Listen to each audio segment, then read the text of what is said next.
Pandian two சீரியல்ல அடுத்து வர எபிசோட்ல என்ன மாதிரியான ட்விஸ்ட் எல்லாம் இருக்க போகுதுங்கிறத இந்த வீடியோவில் பார்க்கலாம். எல்லாரும் சேர்ந்து பார்த்தீங்கன்னா காந்திமதிக்கு எங்கே பிறந்த நாள் நடக்குதோ அந்த இடத்துக்கு கிளம்பி போயிடுறாங்க. கிளம்பி போனதும் உடனே சக்திவேல் வந்து காந்திமதியை பார்த்து, இங்க பாராத்தா, நீ நினைக்கிறது எதுவும் நடக்க போறது கிடையாது. நீ இதை நினைச்சு கனவு கோட்டையெல்லாம் கட்டிட்டு இருக்காத. உன் மக எங்களை தாண்டி எப்படி உன்கிட்ட வந்து ஆசீர்வாதம் வாங்க வரான்றத நானும் பார்க்குறேன்னு சொல்லிட்டுலாம் சொல்லிக்கிட்டு இருக்காங்க. இதை கேட்டதோ ரொம்பவே வருத்தப்பட்டுட்டு இருக்காங்க. எல்லாம் நல்லதாவே நடக்கும், எனக்கு வந்து நம்பிக்கை இருக்கு, என் பொண்ணு வருவான்றத நம்பிக்கை எனக்கு முழுசா இருக்குன்னு சொல்லிட்டு மனசுக்குள்ளேயே காந்திமதி வந்து நினைச்சிட்டு இருக்காங்க. அடுத்ததா வந்து எல்லாருமே கோவிலுக்கு வந்துடுறாங்க.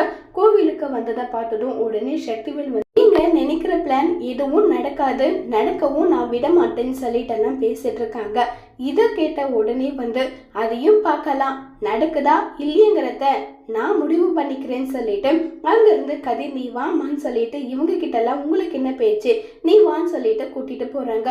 உடனே வந்து, இங்க பாருமா, நீ நினைக்கிறது கண்டிப்பா நடக்கும், நீ எதை நினைச்சும் வருத்தமெல்லாம் படாத, கண்டிப்பா என்ன நடக்கணும்னு இருக்கோ அது நடக்கும் நல்லா சொல்றாங்க.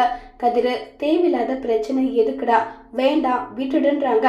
அது எப்படி விட முடியும், நீ வந்து அப்பத்தாவ பார்க்கணும்னு சொல்லிட்டு ஆசைப்பட்டிருக்க, கண்டிப்பா நடக்கும்னு சொல்லி பேசிட்டு இருக்காங்க. அதோடு இந்த பிரேமவை முடிச்சிருக்காங்க.